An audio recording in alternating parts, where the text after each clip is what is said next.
Educated দুনিয়া চ্যানেলে তোমাদের সকলকে স্বাগত। তো আজকে আমরা আবারও অনিশ চট্টোপাধ্যায় স্যারের পরিবেশ বইয়ের যে তৃতীয় চ্যাপ্টার রয়েছে প্রাকৃতিক সম্পদ, সেই প্রাকৃতিক সম্পদের এমসিকিউগুলো নিয়ে আজকে আলোচনা করব। তো তোমরা অবশ্যই একটা খাতা এবং পেন নিয়ে বসবে এবং কার কটি ঠিক হলো সেটা কিন্তু তোমরা অবশ্যই কমেন্ট বক্সে জানাবে। চলো শুরু করা যাক। দেখো, আজকের প্রথম প্রশ্ন রয়েছে যে ভারতে গবাদি পশুর মল থেকে বছরে প্রায় যত লক্ষ ঘনমিটার বায়োগ্যাস উৎপাদনের সম্ভাবনা আছে সেটা হচ্ছে কত? অপশান এ রয়েছে 2.3 লক্ষ, এরপর রয়েছে 3.2 লক্ষ, 4.3 লক্ষ, 3.4 লক্ষ। তো এখানে কিন্তু সঠিক উত্তর হবে 2.3 লক্ষ।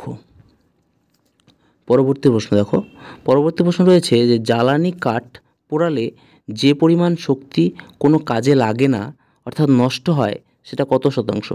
90%, 80%, 70%, 60%। তো এখানে কিন্তু সঠিক উত্তর হবে 90%। পরবর্তী প্রশ্ন রয়েছে যে শক্তির উৎস হিসাবে ভারতে কয়লার ব্যবহার শতকরা 85%, 75%, 65%, 55%। তো এখানে কিন্তু সঠিক উত্তর হবে অপশন সি অর্থাৎ 65%। পরবর্তী প্রশ্ন রয়েছে যে শক্তির উৎস হিসাবে ভারতে খনিজ তেলের ব্যবহার শতকরা কত? 21%, 31%, 41%, 51%।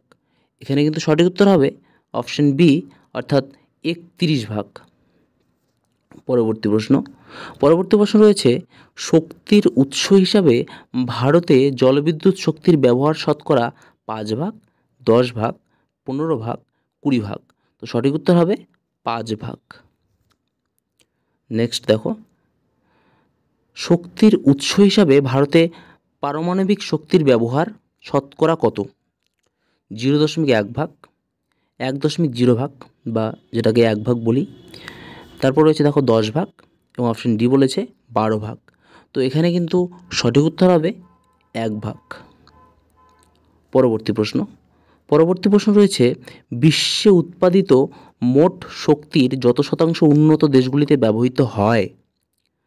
তো 80%, 70%, 60%, 50%। তো বিশ্বে উৎপাদিত মোট শক্তির কত শতাংশ উন্নত দেশগুলিতে ব্যবহৃত হয়? এটা কিন্তু সঠিক উত্তর হবে 80%। দেখো, পরবর্তী প্রশ্ন রয়েছে যে 1900 থেকে 2000 সালের মধ্যে বিশ্বে শক্তির চাহিদা বেড়েছে প্রায় 4 গুণ, 14 গুণ, 24 গুণ, 40 গুণ। তো সঠিক উত্তর কিন্তু হয়ে যাবে 4 গুণ, অপশন এ। পরবর্তী প্রশ্ন রয়েছে যে হালকা জ্বলনশীল গ্যাস হলো Mars gas, carbon die oxide, nitrogen, sulphur die oxide. তো সঠিক উত্তর হবে মার্স গ্যাস, এটা কিন্তু হালকা জ্বলনশীল গ্যাস। পরবর্তী প্রশ্ন রয়েছে জৈব ডিজেল উৎপাদনের জন্য উপযুক্ত গাছ হলো জ্যাট্রোপা গাছ, জিনট্রোপা গাছ, জয়ট্রোপা গাছ, জালট্রোপা গাছ। তো সঠিক উত্তর হবে, দেখো এখানে সঠিক উত্তর কী হবে? এখানে কিন্তু সঠিক উত্তর হবে অপশন এ অর্থাৎ জাট্রোপা গাছ। পরবর্তী প্রশ্ন রয়েছে যে জাতীয় সম্পদ হলো পাঠাগার, বিদ্যালয়, মন্দির, কয়লা খনি। তো সঠিক উত্তর হবে অপশন ডি অর্থাৎ কয়লা খনি। কয়লা খনি কী? এটা একটা জাতীয় সম্পদ। পরবর্তী প্রশ্ন, আন্তর্জাতিক সম্পদ হলো Statue of Liberty, Eiffel Tower, কুমেরু মহাদেশ, এশিয়া মহাদেশ। তো সঠিক উত্তর কিন্তু হবে কুমেরু মহাদেশ। তো কুমেরু মহাদেশকে কেন আন্তর্জাতিক সম্পদ বলা হয় এই উত্তরটা তোমরা অবশ্যই কিন্তু কমেন্ট বক্সে জানাবে, ঠিক আছে? পরবর্তী প্রশ্ন দেখো, সমুদ্র জলকে অলবণীকরণের পদ্ধতি কি? Digester, desalination, chemotherapy, meiosis. তো এখানে কিন্তু সঠিক উত্তর হবে ডিস্যালিনেশন, অপশন বি। পরবর্তী প্রশ্ন, ভারতের কেজি বেসিন কোন সম্পদের উৎস? প্রাকৃতিক গ্যাস, ইউরেনিয়াম 235, জলবিদ্যুৎ, গোবর গ্যাস। তো সঠিক উত্তর কিন্তু হয়ে যাবে প্রাকৃতিক গ্যাস, অপশন এ। পরবর্তী প্রশ্ন, হোয়াইট কোল কোনটি?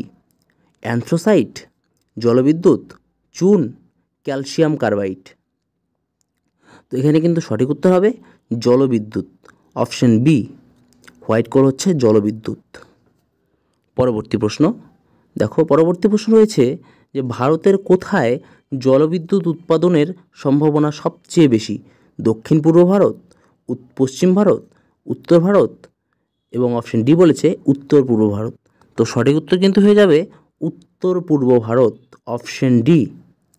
পরবর্তী প্রশ্ন দেখো রয়েছে যে ভারতের কুরানকুলাম পরমাণু শক্তি কেন্দ্রটি যে রাজ্যে অবস্থিত?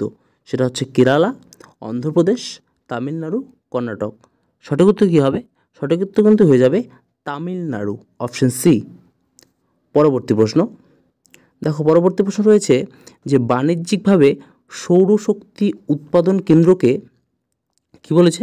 বাণিজ্যিকভাবে সৌরশক্তি উৎপাদন কেন্দ্রকে বলে সানফার্ম, ফোটন ফার্ম, সূর্যা পার্ক, সোলার পার্ক। তো বাণিজ্যিকভাবে সৌরশক্তি উৎপাদনকে কেন্দ্রকে কিন্তু বলে সোলার পার্ক, অপশন ডি।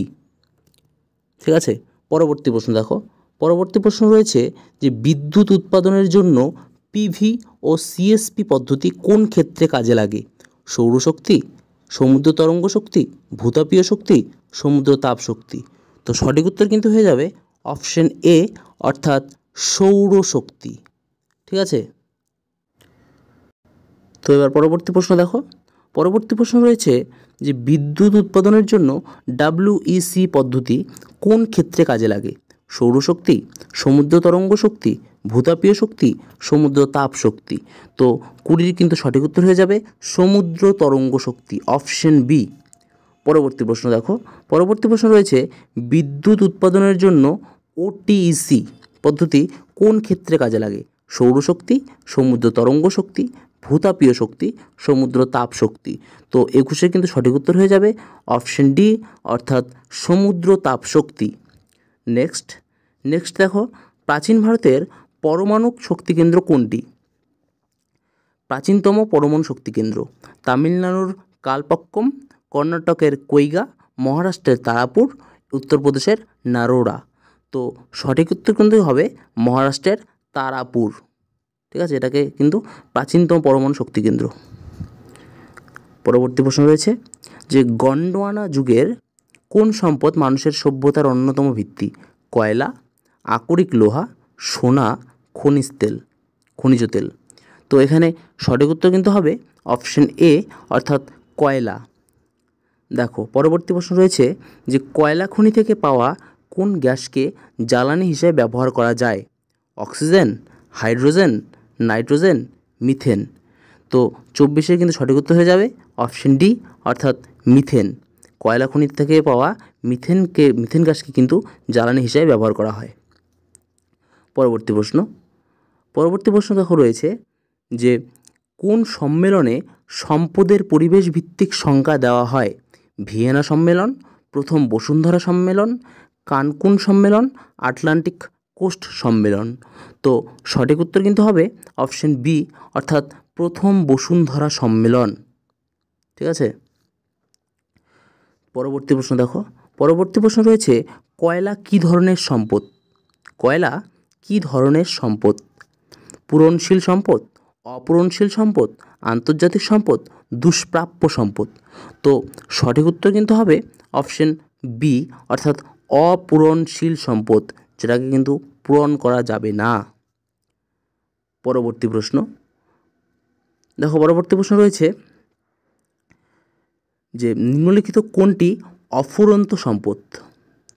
খনিজ সম্পদ, জল সম্পদ, সৌরশক্তি, বন সম্পদ। তো 27 কিন্তু সঠিক উত্তর হবে সৌরশক্তি। এটা কিন্তু অফুরন্ত, যেটা শেষ হবার নয়। পরবর্তী প্রশ্ন রয়েছে যে ভারতে সৌরশক্তি কী ধরনের সম্পদ? সম্ভাব্য সম্পদ, দুর্মূল্য সম্পদ, অপূরণশীল সম্পদ, জাতীয় সম্পদ। তাহলে সৌরশক্তি কী ধরনের সম্পদ? এর সঠিক উত্তর কিন্তু হয়ে যাবে সম্ভাব্য সম্পদ।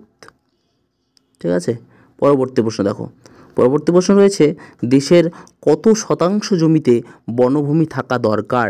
কিন্তু ভেরি ইম্পর্টেন্ট, যে দেশের কত শতাংশ জমিতে বনভূমি থাকা দরকার? 70%, 50%, 45%, 33%। তো 29 কিন্তু সঠিক উত্তর হয়ে যাবে 33%, অর্থাৎ অপশন ডি। পরবর্তী প্রশ্ন দেখো রয়েছে যে ভারতে কী ধরনের অরণ্য বেশি? চিরসবুজ, কাটাঝোপ, ম্যানগ্রোভ, পাতাঝরা। তো সঠিক উত্তর কিন্তু হবে অপশন ডি, অর্থাৎ পাতাঝরা। পাতাঝরা অরণ্য কিন্তু ভারতে বেশি পরিমাণে দেখা যায়। পরবর্তী প্রশ্ন রয়েছে যে অ্যামাজন অববাহিকায় কী ধরনের অরণ্য রয়েছে? চিরসবুজ, কাটাঝোপ, ম্যানগ্রোভ, পাতাঝরা। তো সঠিক উত্তর কিন্তু হবে চিরসবুজ, অপশন এ। পরবর্তী প্রশ্ন রয়েছে যে সুন্দরবনের যে অরণ্য, সেই সুন্দরবন অরণ্য কোন প্রকারের? চিরসবুজ, কাটাঝোপ, ম্যানগ্রোভ, পাতাঝরা। তোমরা কিন্তু সকলেই এই প্রশ্নের উত্তরটা জানো যে সুন্দরবনের অরণ্য কিন্তু ম্যানগ্রোভ প্রকারের। ঠিক আছে, অপশন সি। পরবর্তী প্রশ্ন রয়েছে দেখো যে পশ্চিমবঙ্গে কী জাতীয় বনভূমি দেখা যায়? চিরসবুজ, কাটাঝোপ, ম্যানগ্রোভ, পাতাঝরা। তো পশ্চিমবঙ্গে কী ধরনের বনভূমি দেখা যায়? এর সঠিক উত্তর কিন্তু হবে পাতাঝরা বনভূমি দেখা যায়, অপশন ডি। পরবর্তী প্রশ্ন রয়েছে যে থর মরুভূমিতে কী ধরনের উদ্ভিদ পাওয়া যায়? চিরসবুজ, কাটাঝোপ, ম্যানগ্রোভ, পাতাঝরা। তো সঠিক উত্তর কিন্তু হবে অপশন বি, অর্থাৎ কাটাঝোপ উদ্ভিদ। পরবর্তী প্রশ্ন রয়েছে অরণ্য বলে গণ্য হওয়ার জন্য কত হেক্টর জমিতে গাছপালা থাকা দরকার? অরণ্য বলে গণ্য হওয়ার জন্য কত হেক্টর জমিতে গাছপালা থাকা দরকার? 0.08 হেক্টর, 0.06 হেক্টর, 0.07 হেক্টর, 0.05 হেক্টর। তো সঠিক উত্তর কিন্তু হবে অপশন ডি, অর্থাৎ 0.05 হেক্টর। পরবর্তী প্রশ্ন রয়েছে যে সরলবর্গীয় বনভূমি কোন ধরনের অরণ্য? Tundra, taiga, savanna, selva.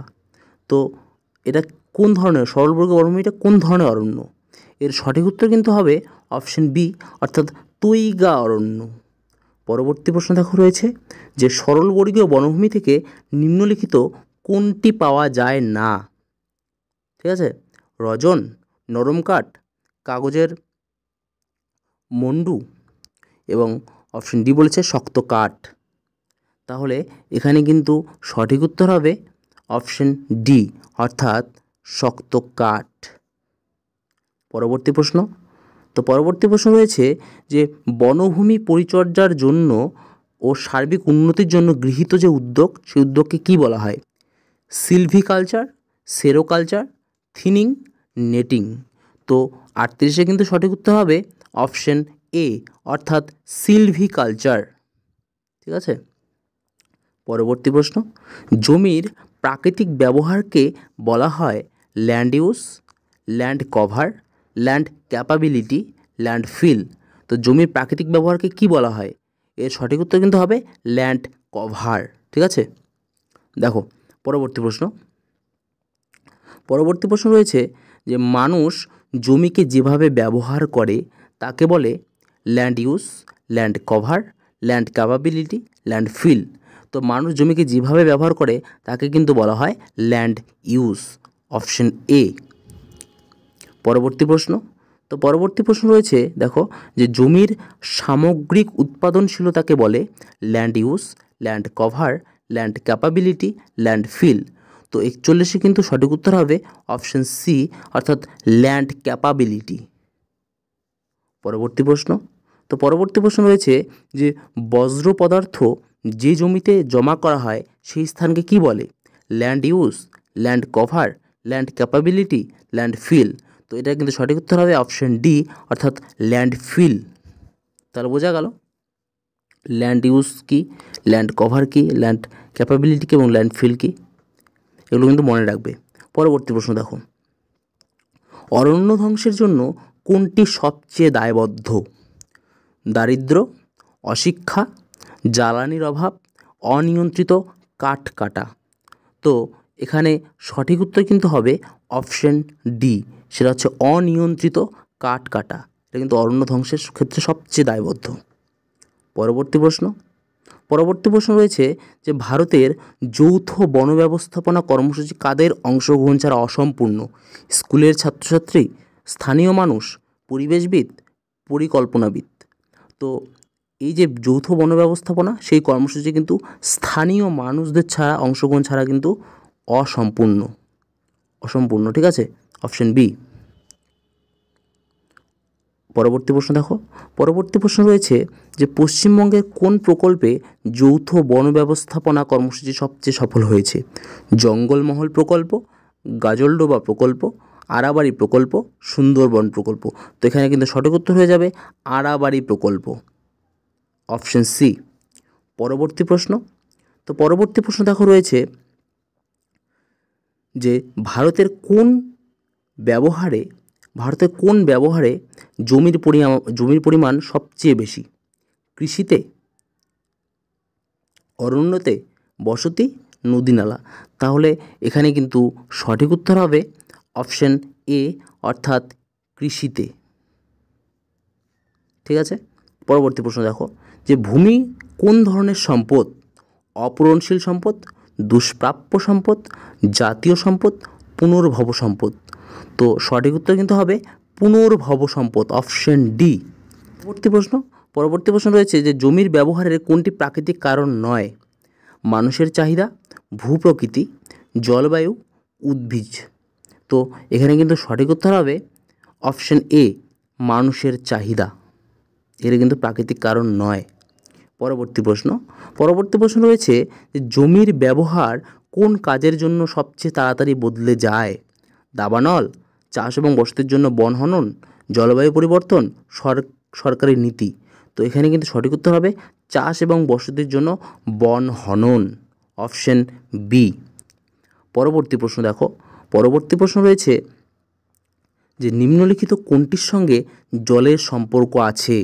সবুজ বিপ্লব, শ্বেত বিপ্লব, নীল বিপ্লব, হলুদ বিপ্লব। তো এখানে কিন্তু সঠিক উত্তর হয়ে যাবে নীল বিপ্লব। নীল বিপ্লবের সঙ্গে কিন্তু জলের সম্পর্ক রয়েছে, এটা কিন্তু ভেরি ভেরি ইম্পর্টেন্ট, ঠিক আছে। পরবর্তী প্রশ্ন দেখো, পরবর্তী প্রশ্ন রয়েছে যে পশ্চিমবঙ্গের আড়াবাড়ি প্রকল্পের সঙ্গে কোন জেলাটি জড়িয়ে রয়েছে? জলপাইগুড়ি, উত্তর দিনাজপুর, দক্ষিণ 24 পরগনা, পশ্চিম মেদিনীপুর। তো এখানেও কিন্তু সঠিক উত্তর হয়ে যাবে পশ্চিম মেদিনীপুর, অপশন ডি। পরবর্তী প্রশ্ন রয়েছে যে সোশ্যাল ফরেস্ট্রি অর্থাৎ সামাজিক বন সৃজন শব্দটি প্রথম কে ব্যবহার করেন? ব্রুটল্যান্ড, ওয়েস্টবি, জন কেনেডি এবং অপশন ডি বলেছে সর্বপল্লী রাধাকৃষ্ণন। তো 52 কিন্তু সঠিক উত্তর হয়ে যাবে ওয়েস্টবি, অপশন বি। পরবর্তী প্রশ্ন রয়েছে যে পৃথিবীতে ব্যবহারযোগ্য জল কোন কাজে সবচেয়ে বেশি ব্যবহৃত হয়? পানীয় হিসাবে, শিল্পক্ষেত্রে, নৌপরিবহনে, কৃষিকাজে। তো সবথেকে বেশি জল কিন্তু ব্যবহার হয় কৃষিকাজে, ব্যবহারযোগ্য জল সবথেকে বেশি ব্যবহার হয় কৃষিকাজে, অপশন ডি। পরবর্তী প্রশ্ন বলেছে যে কোন নদীর জলের ভাগ নিয়ে কর্ণাটক ও তামিলনাড়ুর মধ্যে বিবাদ চলছে? বলেছে যে কোন নদীর জলের ভাগ নিয়ে কর্ণাটক এবং তামিলনাড়ুর মধ্যে বিবাদ চলছে?